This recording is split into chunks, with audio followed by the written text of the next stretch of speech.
রংধনু রং ভাবনা জাগায়, নতুন স্বপ্ন বুনতে, উদাস লাগা ক্লান্তি দুপুর ঘুমিয়ে চোখ মুছতে।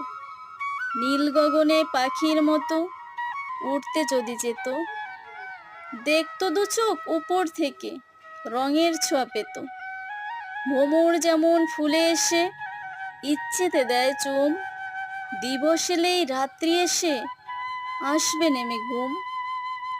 ঘুমের পাড়ায় স্বপ্ন দেখে চোখ জুড়িয়ে নেয়, করুণ হৃদয়ে শান্তি খোঁজে রং মাখিয়ে দেয়। গাইছে পাখি মিষ্টি সুরে, শুনতে ভালো লাগে, রাঙিয়ে জীবন নিতে সবই মনে সাজ জাগে। বইছে হাওয়া লাগিয়ে গায়ে, দুলছে মাতার কেশ, রূপের সাথে নাই তুলনা মোদের প্রিয় দেশ।